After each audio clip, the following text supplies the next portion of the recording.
reçoit aujourd'hui un triathlète du cœur, d'abord, de la tête et du corps. Vous allez le voir, un triathlète parce qu'il a un parcours aussi en holacratie, enfin en gouvernance en cercle, en 3 temps. Il nous en dira un mot, Jean-Baptiste. On a aussi un sportif, ascendant marathonien, qui a inscrit ses actions dans la durée.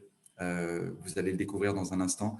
Et on a le représentant d'une marque qui est une des marques préférées des Français et qui a quand même une taille critique à l'international, qui a ouvert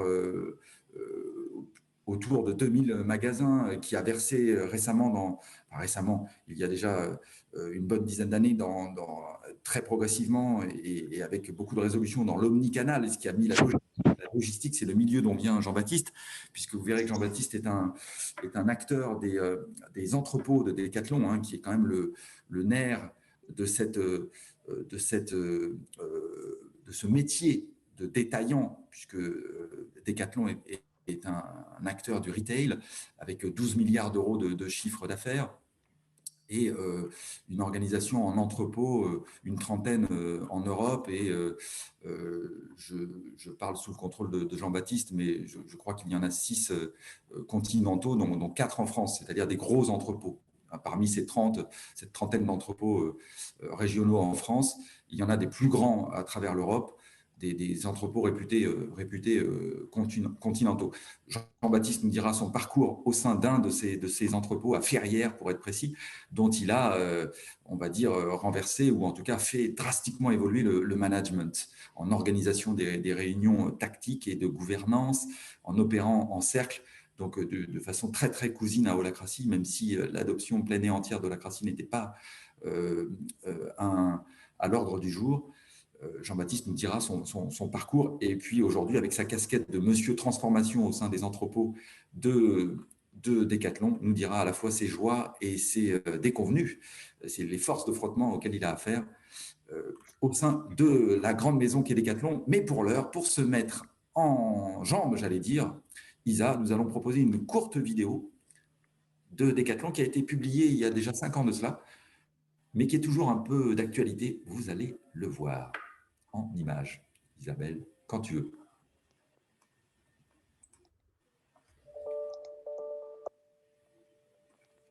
Le management responsabilisant est très important à tous les niveaux de l'entreprise. On est persuadé que c'est en prenant des décisions qu'on grandit, qu'on acquiert de l'autonomie et de l'indépendance. Chez Decathlon, on est convaincu que chacun doit pouvoir prendre des responsabilités. Alors au départ, pour un stagiaire, vous savez, ce sont des petites décisions qui sont prises et puis ce champ de décision augmente au fur et à mesure des responsabilités. Mais dès en démarrant, on a des petites responsabilités. Il y a vraiment cette culture de responsabilisation, mais en parallèle, on laisse prendre beaucoup d'initiatives aussi. Et donc, la conséquence, c'est qu'on doit accepter l'erreur. Tout le monde au sein de nos magasins, tout le monde au sein du groupe Decathlon, doit pouvoir faire des erreurs de façon à ne pas être inhibé. Je crois qu'on pourrait prendre des parallèles avec le sport, c'est exactement la même chose. Vas-y, essaie. Et à l'entraînement, on est là pour essayer. Et puis un jour, ça marche. Et puis en match, c'est fabuleux, quoi. Il n'y a pas de limite dans la mesure où on a envie de prendre des responsabilités, de prendre des risques, de prendre des projets, de le mener à bien avec une équipe. Tout est ouvert. Ils ont réussi à comprendre et à amener la chose pour que le collaborateur se sente vraiment valorisé et que le collaborateur ait envie et que ça lui fasse plaisir de venir travailler tous les jours chez Decathlon.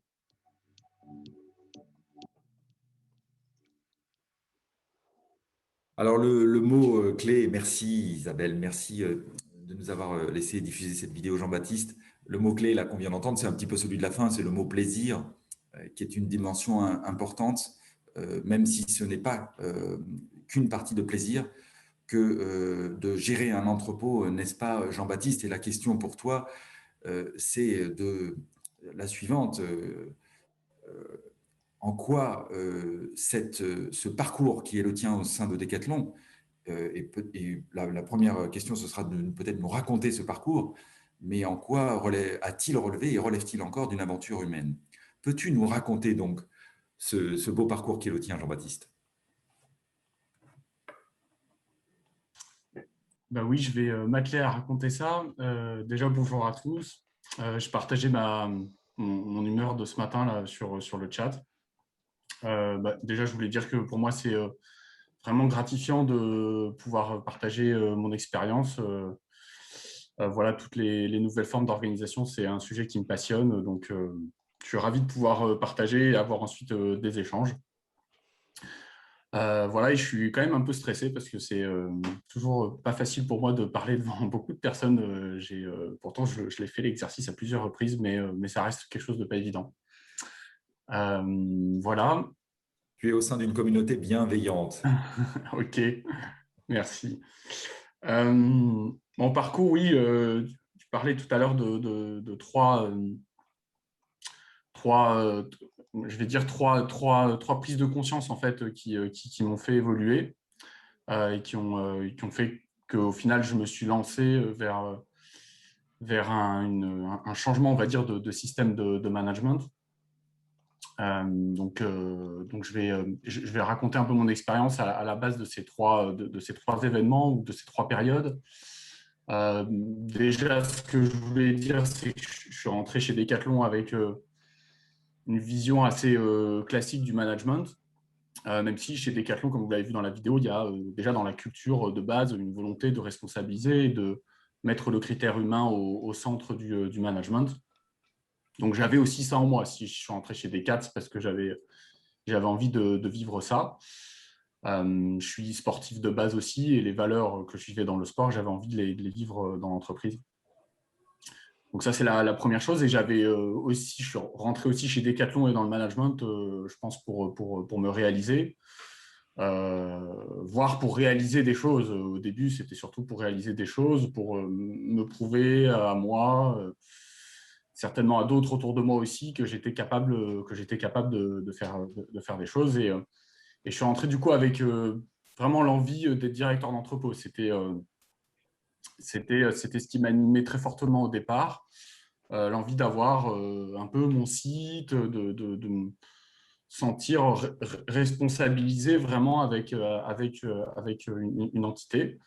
Et j'étais du coup animé par cette ambition et avec même l'envie d'aller assez vite. Dès que je suis rentré, c'était il faut que je sois directeur d'entrepôt. Bon, maintenant, je le regarde aussi avec un œil critique parce qu'avec le recul, je me dis que ça m'a aidé, oui, en partie, mais c'était aussi une ambition pas toujours bonne dans les intentions, en tout cas. Voilà, mais du coup, j'ai cravaché pour y arriver. J'ai été promu directeur d'entrepôt au bout de 3 ans. J'avais 28 ans à l'époque. Et ça aussi, c'est un critère important parce que je pense que je n'étais pas prêt. Maintenant que je vois à quel point le management est difficile, à 28 ans, j'étais pas prêt à faire du management. Je ne sais pas si on l'est d'ailleurs un jour. C'est aussi une grande question que pose, je trouve, le système holacratie ou le fait de fonctionner en gouvernance partagée. Mais voilà, j'y suis allé et j'ai pris l'entrepôt en plus qui était considéré comme étant l'entrepôt le plus difficile du réseau français. Voilà, il y avait une grève sur cet entrepôt, ce qui était un fait rare chez Decathlon. Il y a peu de grèves chez Decathlon, c'est très rare. Il y avait eu une grève 1 an auparavant et il y avait un climat social du coup qui était vraiment considéré comme mauvais et qui datait de plusieurs années. Ça faisait une dizaine d'années que cet entrepôt avait du mal à fonctionner socialement parlant. Voilà, et ce qui s'est passé, c'est que quand je suis arrivé, il y avait mon prédécesseur qui était encore en poste et j'ai passé une semaine de passation avec lui. Et ça a été une rencontre vraiment intéressante pour moi parce que c'était quelqu'un, je trouvais, qui avait beaucoup d'humanité, qui avait une vraie sensibilité, qui comprenait vraiment, je trouve, beaucoup de choses sur l'humain, mais qui s'était pas fait comprendre, ou le contexte avait fait qu'il n'avait pas été compris, et qui avait du coup souffert, surtout à la fin de son mandat de directeur d'entrepôt. Et voilà, il m'a partagé son état psychologique, et j'ai vraiment eu de l'empathie pour ce qu'il avait vécu. Et je pense que j'ai eu de l'empathie parce que ça m'a parlé. Ça m'a parlé de moi aussi. Ce qu'il évoquait sur lui me parlait de moi. Et là, je me suis dit, oula, attention, je suis en train de mettre les pieds sur un poste vraiment en responsabilité. Je sens que ça va me challenger fort dans ce que j'avais à l'intérieur, où je savais, voilà, je l'ai dit au début, je suis quelqu'un de base, Donc, il réfléchit beaucoup et j'ai mes blessures, mes zones d'angoisse, tout ça. Et je sentais que ça allait me bousculer. J'ai eu peur, en fait. J'ai eu peur de ce que j'allais vivre comme directeur de site. Bon, et j'avais des choses aussi dans ma vie perso qui me questionnaient. Et en fait, la première décision que j'ai prise, qui a été pour moi fondatrice en fait, de tout ça, c'est de me faire aider en externe. J'ai commencé à faire une thérapie. Voilà. Et ça m'a amené, cette thérapie a été fondatrice parce que je pense que c'est ce qui m'a vraiment ouvert l'esprit. J'avais une part de moi qui était ouverte, mais une part de moi qui était fermée aussi à l'époque. Et je pense que cette part-là, c'est vraiment ouverte.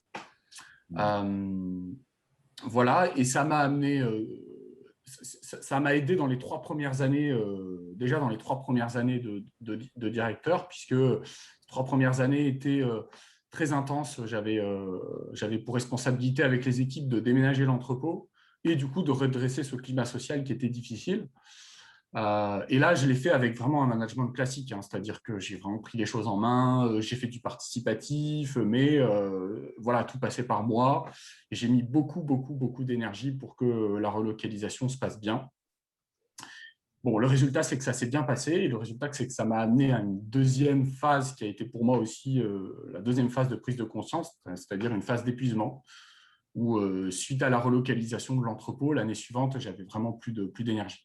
Juste un éclairage technique, pardonne-moi, hein, Oui, compte tenu de la profondeur de ce que tu viens de dire.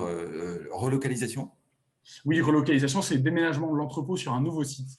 Merci. Voilà, pas très loin de l'autre côté de l'autoroute, mais nouvel entrepôt, donc déménagement à faire, nouvel outil de travail. Enfin voilà, c'était un gros projet. Et donc, ouais, j'ai eu vraiment une année de plus de jus.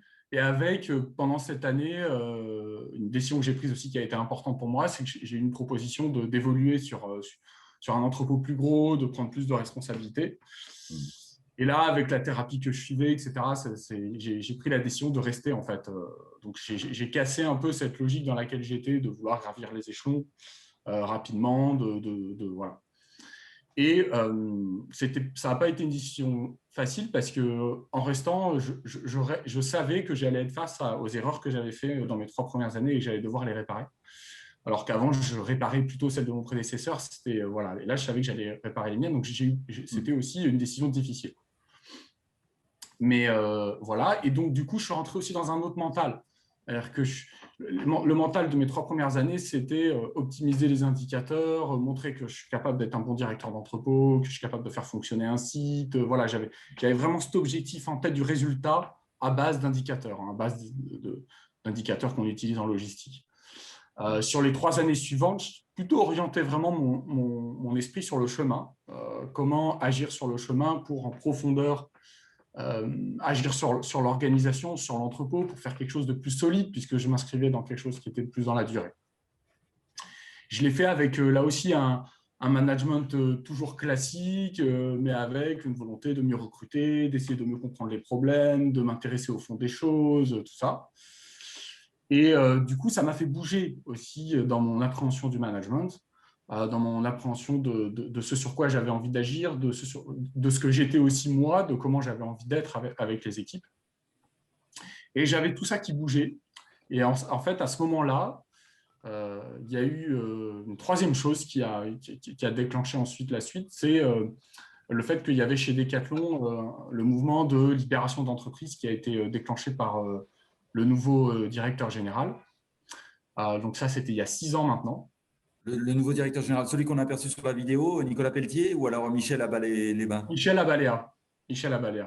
Ouais, vraiment le DG de Decathlon Global, qui avec un nouveau président aussi, qui était un des fils des fondateurs, ont vraiment eu envie de lancer ce mouvement. Et on a eu une conférence, les directeurs d'entrepôt, avec Jean-François Zobrist. Et ce qu'il évoquait sur le management, c'est-à-dire ce sens de fond qu'en fait, le contrôle peut nuire plus à la prise d'initiative et à la performance du coup qu'il contribuait. Cette logique m'a parlé, c'est-à-dire la logique, ce sens de fond-là, que de laisser de l'initiative, de laisser faire, et qu'il y avait des non-sens dans l'organisation, ça m'a parlé. Je crois que je suis quelqu'un de base qui aime fonctionner avec du bon sens, en tout cas questionner le sens. Et là, cette logique me parlait, ça a fait comme une lumière. Je me suis dit, mais ouais, c'est ça qu'il faut faire. Et donc, je suis rentré à l'entrepôt de cette conférence et j'ai lancé tambour battant la libération de l'entreprise. En faisant une grande réunion. Jean-François Zobry, je le précise pour l'audience, mais j'imagine que vous êtes tous au courant, le porte-étendard de l'entreprise libérée, ancien patron de Favi dans la Somme, 600 emplois, qui est le personnage truculent décrit par Isaac Getz dans son ouvrage Liberté et compagnie, et qu'on voit aussi dans le reportage Le bonheur au travail, Jean-François Zobry, donc conférencier. Je te laisse poursuivre. Merci, merci pour la précision. Et oui, du coup, j'ai fait une réunion, j'ai dit aux équipes, c'est parti, on va lancer la libération d'entreprise. Je lance la libération d'entreprise. J'en ai parlé au manager. J'étais vraiment avec un truc, ça avait tellement de sens pour moi que je me disais, il suffit de communiquer sur le sens et ça va fonctionner en fait. Et je me suis vite rendu compte que ça n'allait pas être le cas. Parce qu'en fait, les gens ne savaient plus où se situer, les managers ne savaient plus où se situer. Je pense qu'ils ne comprenaient pas vraiment ce que je voulais dire. Il y avait des craintes. Il y a eu des prises d'initiative, mais ce n'était pas coordonné. Bon, je livre un peu en vrac ce qui s'est passé. Je me rendais compte aussi que quand le manager s'enlevait, il y avait des prises de pouvoir dans les équipes, mais qui n'étaient pas forcément des prises de pouvoir très vertueuses. Que finalement, ça devenait un peu la loi du plus fort. Voilà, tout un tas de choses que j'ai vécues. Et j'ai cherché, du coup, à résoudre, en fait, ces problèmes, parce que moi, je ne voulais pas lâcher. J'étais vraiment... J'étais parti et voilà. Donc, je me disais, OK, comment résoudre ça? Et je me renseignais, j'essayais de chercher des choses sur Internet, tout ça. Et j'ai découvert un peu le système Holacracy à ce moment-là. Et particulièrement, je m'intéressais à la dynamique de prise de décision, à cette dynamique de relation dominante-dominée, de cette loi du pouvoir, ce qui se passait humainement dans les équipes. Je me disais finalement, partager le pouvoir, OK, mais comment faire en sorte que les gens qui osent moins s'exprimer puissent s'exprimer, que les minorités qui ont des choses à dire puissent dire ce qu'elles ont à dire, tout ça. Et à ce moment-là, je me rendais compte de la difficulté de vraiment prendre une décision collectivement parlant. Et je pense que j'étais déjà critique par rapport aux décisions à la majorité. Et j'ai découvert la gestion par consentement sur Internet. Et j'étais aussi dans une période où je me disais qu'il fallait que je me fasse aider, en fait, que seul, je n'arriverais pas à mener cette transformation avec l'entrepôt. Et là, en découvrant la gestion par consentement, je suis rentré en contact avec du coup, une entreprise extérieure qui s'appelle et j'ai échangé avec eux. Ils m'ont du coup partagé ce qu'ils faisaient pour accompagner les organisations. Ça m'a parlé et je me suis lancé dans le fait de faire un séminaire d'expérimentation avec eux. Et de là, c'est vraiment lancé la transformation à la fois... la transformation plus systémique avec une structure en rôle, en cercle et avec la dynamique des réunions opérationnelles, réunions de gouvernance, etc. Et ça fait, j'ai fait ça pendant 3 ans avec l'entrepôt à peu près. Et depuis maintenant, il y a eu des résultats du coup. Des résultats à la fois sur les indicateurs classiques de la logistique et puis sur des indicateurs qui sont très regardés chez Decathlon qui sont liés aux enquêtes de satisfaction des collaborateurs, où il y a eu des vrais résultats. Et mon patron a toujours été informé de ce que je faisais. Et au fur et à mesure du temps, il s'est convaincu, ça a convaincu d'autres personnes, d'autres directeurs, directrices de sites. Et depuis 6 mois maintenant, je suis passé à plein temps là-dessus, où il y a maintenant 6 entrepôts qui sont dans la démarche. Déjà sur les indicateurs classiques de type économique, délai de livraison, productivité, la capacité de l'entrepôt à respecter son budget, la satisfaction des magasins de notre travail, et puis les accidents de travail, tout ça. Je dirais que ce qui s'est passé, c'est que l'entrepôt a eu cette capacité à être, je ne sais pas comment dire, performant, on va dire, d'une certaine manière, sur l'ensemble des indicateurs. Pour moi, ça a permis d'arrêter de faire le yo-yo entre OK, une année, on est bon sur les délais parce qu'on met la priorité là-dessus. Une autre année, on est bon sur la productivité parce qu'on met la priorité là-dessus. C'est-à-dire, et moi, je l'ai vécu grâce à cette capacité de l'organisation à être plus, en partageant le pouvoir, en décentralisant le pouvoir, à être capable de faire plus de choses à la fois, en fait. Voilà. Et l'indicateur de satisfaction des collaborateurs. Vraiment, le point intéressant, c'est une enquête qui est faite avec 4 types de réponses. Il y a les oui tout à fait, les oui plutôt, non plutôt pas et non pas du tout. En réponse à la question, êtes-vous satisfait au travail? Il y a plein de questions, mais on va dire que la question de fond, c'est celle-là. Ouais. Et c'est la dernière question, c'est est-ce que je prends du plaisir à venir travailler chez Decathlon? Et là-dessus, on est passé d'un 30% de oui tout à fait, qui est, on va dire, la moyenne ou le classique, voire même dans les meilleurs entrepôts de la logistique, à un 60%. Pour moi, ça correspond à ce qui est décrit parfois en analyse dans les entreprises entre les engagés ou les très engagés, les personnes qui sont dans le ventre mou, puis les personnes qui sont activement désengagées. Pour moi, c'est oui, tout à fait, c'est vraiment les très engagés. Et c'est vraiment moi, je suis toujours vigilant par rapport aux indicateurs. C'est des choses que j'ai essayé de vérifier du coup sur le terrain, où c'est vrai que j'ai vraiment vu des personnes que je connaissais basculer d'un j'aime bien venir chez Decathlon parce qu'il y a une bonne ambiance avec mes collègues, etc., à vraiment, je viens chez Decathlon parce que je me sens investi d'un travail et c'est plus je viens parce qu'il y a une bonne ambiance, et je viens parce que je suis investi d'un travail. Et donc, je m'épanouis dans mon travail vraiment, pas que dans l'ambiance avec mes collègues, quoi. Ouais, en effet. On les voit bien, là, ces 3 étapes, comme tu les viens de les esquisser, et je te remercie d'avoir été scrupuleux sur le respect de l'horloge, parce qu'on va bientôt accomplir la promesse de nos meet-ups, c'est-à-dire donner l'occasion aux unes et aux autres de se rencontrer de façon toujours trop courte. On va avoir une petite dizaine de minutes pour ça, sur la façon dont vous avez reçu cette première information de la part de Jean-Baptiste en 3 points, hein. Une phase de longue préparation, on pourrait presque dire gestation ou fermentation, sédimentation sur toi, sur la façon dont tu envisages le management, tu l'as dit, et qui est une question jamais résolue, qui est toujours une question en suspens, en tout cas chez toi, et qui gagnerait, d'ailleurs, c'est une interrogation qui gagnerait à traverser un plus grand nombre de managers, soit dit en passant. Donc une fermentation d'une part, un passage à l'action ou expérimentation dans la durée, parce que tu as bien dit que tu avais fait quelque chose, peut-être ne l'as-tu pas souligné là, que tu as fait quelque chose qui était à rebrousse-poil à l'époque de la culture Decathlon, qui engage beaucoup de ses managers à changer tous les 3 ans pour les voir évoluer. Et toi, tu as pris une décision inverse, tu as dit je reste au sein de l'entrepôt Ferrière pour approfondir mon job et l'infléchir, le travailler comme on travaille le bois. Et donc là, c'est une période d'action et d'expérimentation. Et puis tu es rentré là plus récemment, depuis 6 mois, tu l'as dit, dans une période de coaching, un peu comme il y a du coaching sportif. Tu fais une sorte de coaching interne pour aller disséminer. Ce qui a été le sens de fond pour moi à un moment, et celui que j'ai communiqué, c'était la coopération, en fait. C'était peut-être développer la coopération à travers du coup un système de management différent, à travers tout un tas de choses. Mais le fond, c'était ça, développer la coopération.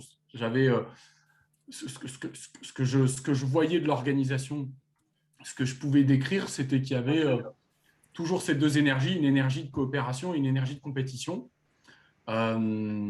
Et que l'énergie de compétition interne nuisait en fait à un tas de choses, en fait. Bien sûr, un aspect relationnel entre les individus qui composaient l'entrepôt, mais aussi à la performance au final. Et du coup, pour moi, l'enjeu, l'objectif, le sens, c'était de développer la coopération et du coup de minimiser l'aspect compétition. Voilà. Et après, dans coopération, à travers ce mot coopération, moi, il y a tout un sens de fond aussi qui peut être développé et qui est super intéressant. C'était comment sortir du paradigme dominant-dominé, en fait. Pour moi, le sens de fond, il est là aussi. D'ailleurs, cette vision aussi, je trouve, pour moi, qui a du sens politique dans la société au global, c'est à travers une organisation, un entrepôt, mais peut-être avec une vision globale de la société aussi. On est dans des sociétés où moi, j'estime qu'il y a tout est hiérarchisé, donc ce rapport dominant-dominé est très présent.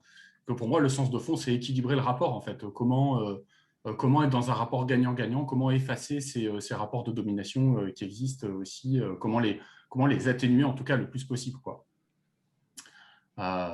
Voilà, et donc, du coup, ça passe par de la conscience. Pour moi, élever la conscience des individus, élever notre niveau de conscience, et du coup,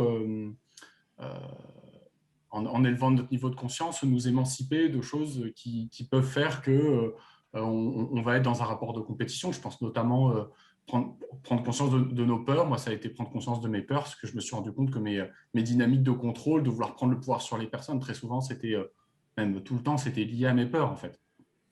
C'est vrai que Carl Jung nous rappelait que ce qui n'est pas monté à la conscience relève soit du destin, soit de la fatalité. C'est-à-dire que c'est plus subi que choisi. Plus on monte en conscience et plus on choisit le cours de sa vie, en fait. Est-ce que tu as vu, toi, évoluer, et si oui, comment a évolué le rôle des managers depuis maintenant 6 ans?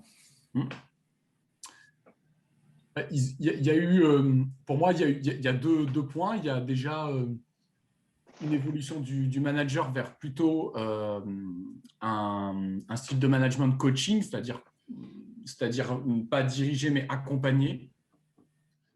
Donc, une part plus large à l'autonomie qui est laissée aux collaborateurs. Voilà, ils ont tous, enfin, pas tous, d'ailleurs tous, non, pas forcément, mais il y en a beaucoup qui ont développé cette capacité à accompagner, à être dans le questionnement, à laisser faire. Voilà, donc avec un état d'esprit aussi de vraiment laisser le droit à l'erreur. Et dans la structure qui s'est déployée en rôle, des managers qui ont aussi créé des rôles avec des responsabilités qu'avant ils avaient, qui ont été associées à d'autres personnes. Donc, les managers ont aussi évolué vers moins de choses à faire, en fait. Et plus de choses qui sont faites par l'équipe, quoi. Oui, ça c'est une dimension très très forte en holacratie, qui est de voir le leader de cercle avec des redevabilités, des attendus par l'organisation réduits à la portion congrue, eu égard au manager classique. Et donc ça donne l'opportunité à ce même leader de cercle qui passe 5 à 10% à faire ses redevabilités de leader de cercle. Il lui reste 90% de temps dévolu à ce qu'il aime faire ou ce qui est souhaitable de faire au sein de l'organisation et qui ne sont pas forcément les anciennes fonctions du manager. Et ce qui peut être positif chez Decat, c'est l'état d'esprit d'entreprise, en fait. Le fait d'entreprendre, c'est un projet aussi d'entrepreneuriat, d'innovation et tout. Et ça peut servir cette transformation. C'est une très jolie conclusion, parce qu'entreprendre, j'aime à rappeler qu'il s'agit de lâcher quelque chose pour prendre autre chose. Entreprise. Et donc, c'est une jolie pulsion que la pulsion entrepreneuriale. Merci, plus. Jean-Baptiste, pour ta qualité de présence, pour ce partage. Regarde les mots qui SM. Merci à tous et à toutes. C'est joli d'ailleurs de votre part de spontanément écrire vos au revoir et les mots dont vous nous gratifiez presque immanquablement.